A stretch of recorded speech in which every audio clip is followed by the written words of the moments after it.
Bismillahirrahmanirrahim. Pada pertemuan ketiga kali ini, perkuliahan elemen mesin akan membahas tentang materi analisa beban. Kelas pembebanan pada sebuah elemen mesin dapat dibedakan menjadi 4 ya. Di sini sudah dibuat semacam diagram ya, untuk membagi atau mengklasifikasikan tentang beban statik, beban dinamik, elemen diam, dan elemen bergerak. Jadi komponen mesin ini dibagi menjadi 4 ya, 4 pembebanan. Ada elemen diam dengan beban statik dan beban dinamik, dan ada elemen bergerak dengan beban statik dan beban dinamik. Contoh-contoh untuk kelas-kelas ini adalah, untuk kelas 1 ini adalah sebuah sistem elemen mesin yang diam dengan beban yang konstan. Untuk kelas 2 ini menggambarkan sebuah sistem elemen yang diam ya, atau stationary system dengan waktu yang bervariasi, dengan waktu pembebanan yang bervariasi.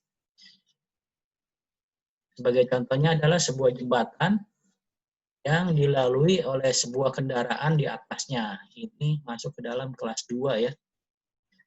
Nah, masuk ke dalam kelas 3 ini diartikan sebagai sebuah pergerakan sistem dengan beban yang konstan.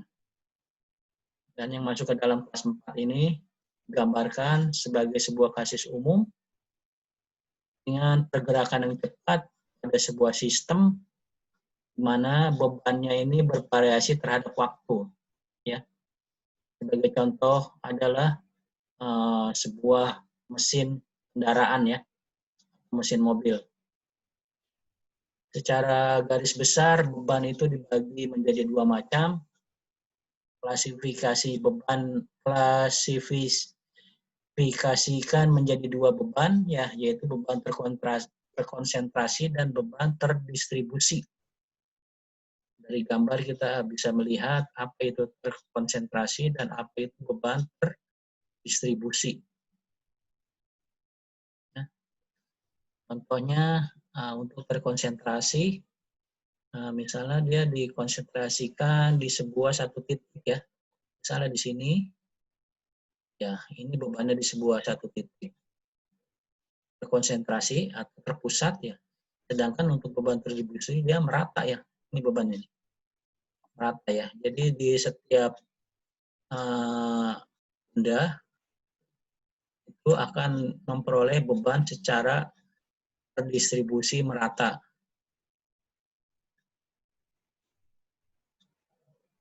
Nah, selanjutnya untuk menggambarkan beban, maka perlu langkah yang pertama adalah kita harus membuat free body diagram.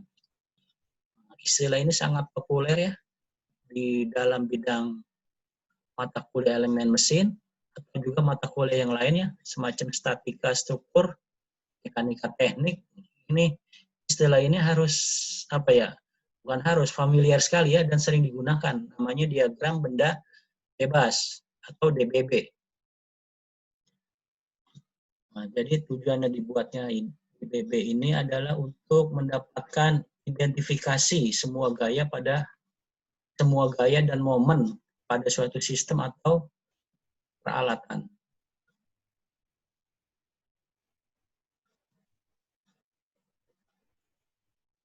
Free body diagram atau diagram benda bebas untuk sebuah benda kaku yang tidak mengalami percepatan atau statik ya, atau yang diam juga, maka digunakan hukum Newton 1 dan 2 dan dapat dinyatakan dalam sebuah persamaan berikut ini. Jadi dengan hukum Newton 1 dan 2 maka dapat disimpulkan jumlah gaya-gaya yang bekerja pada benda tersebut harus sama dengan 0 dan jumlah momen yang bekerja pada benda tersebut juga adalah sama dengan 0. Dan untuk benda yang mengalami percepatan atau pergerakan, maka jumlah gaya-gaya yang bekerja ini adalah sama dengan massa dikali kecepatan. Dan juga jumlah momen yang bekerja pada benda tersebut adalah perkalian antara massa dengan alfa ya. Alfa ini adalah sebuah kecepatan sudut. Untuk sistem 3 dimensi sama juga menggunakan hukum Newton ya, tetapi kita gunakan komponen koordinat lokal X, Y, dan Z ya. Ya. Dari kita harus bisa mengetahui nih komponen gaya-gaya apa yang bekerja dalam arah sumbu X, sumbu Y, dan sumbu Z. Dan juga komponen apa yang bekerja untuk momen dalam arah sumbu X, sumbu Y, dan sumbu Z. Nah, untuk analisa beban di 2 dimensi, biasanya menggunakan hanya menggunakan koordinat 2 dimensi X dan Y. Masih menggunakan juga persamaan hukum Newton dan persamaan Euler, dan dapat direduksi persamaan tersebut menjadi jumlah gaya yang bekerja pada arah sumbu X dan sumbu Y, dan jumlah momen yang bekerja dalam arah sumbu Z ini harus kita cari terlebih dahulu.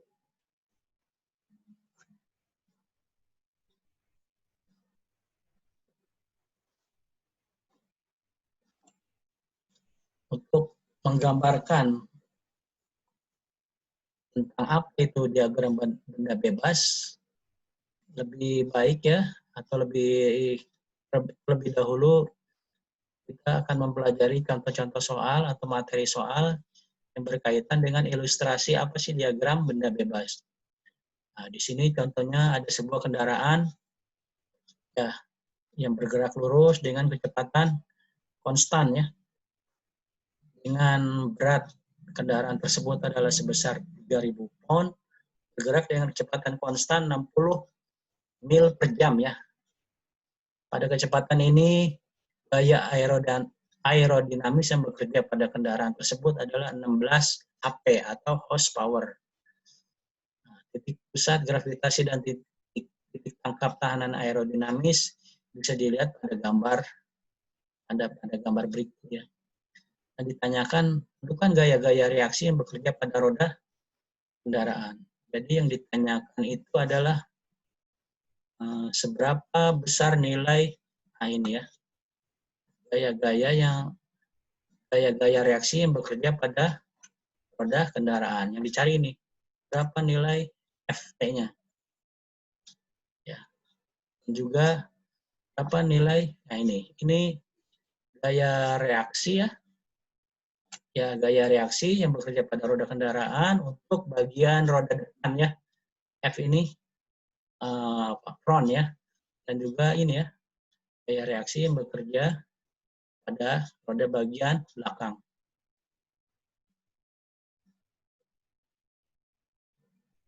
Nah, ini adalah analisa perhitungan untuk mencari gaya-gaya tersebut. Maka diperoleh nanti dari hasil perhitungan terdapat nilai-nilai untuk ini ya, gaya untuk roda depan. Nah, ini ya, gaya roda depan diperoleh nilainya. Selanjutnya, nah ini untuk gaya-gaya, nah ini ya, gaya-gaya yang diperoleh untuk roda belakang, dan ini gaya-gaya yang diperoleh untuk gaya reaksi ya, yang terdapat pada ban pada roda depan, dan yang ini roda pada bagian belakang.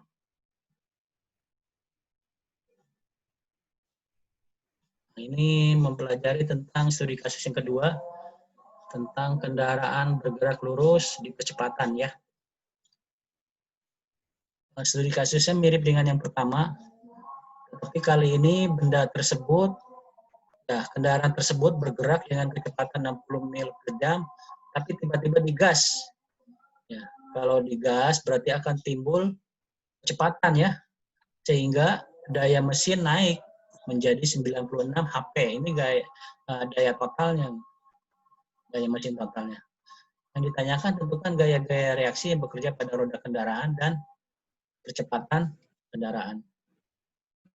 Dari hasil analisa perhitungan, untuk studi kasus yang kedua, nah ini bisa diperoleh ya. Nah, gaya-gaya, nah untuk bagian gaya penggerak roda belakang bisa diperoleh nilainya. Dan juga untuk gaya-gaya reaksi pada roda bagian depan dan gaya reaksi pada roda bagian belakang juga bisa diperoleh nilainya. Dan yang paling menarik adalah ini ya, studi kasus yang ketiga, yaitu tentang analisis beban pada brake lever sepeda. Ya. Nah, jadi brake lever sepeda ini adalah proses pengereman pada sepeda ya. Gambarnya tertera di sini. Nah, diilustrasikan gaya cengkeraman pada rem ini sebesar 267 Newton dan gaya cengkeramannya sekitar 712 Newton ya. Gaya cengkeraman manusia yang terkuat ini sekitar 712 Newton. Sedangkan gaya cengkeraman mungkin rata-rata ya nilainya ini sebesar 267 Newton. Yang ditanyakan hitunglah gaya-gaya yang bekerja pada sambungan pivotnya. Ini sambungan pivotnya. Yang dicari adalah seberapa besar nilai gaya di sini.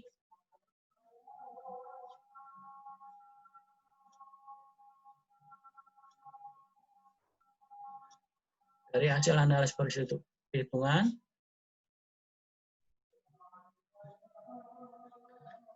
diperoleh ya. Kita buatkan dulu namanya diagram benda bebas ya. Sebelum menganalisis lebih jauh, kita harus membuat sebuah diagram benda bebas pada masing-masing komponen ya. Nah, ini ada diagram benda bebas pada brake levernya, pada kabelnya, terus pada hand lebarnya, dan juga pada brake levernya.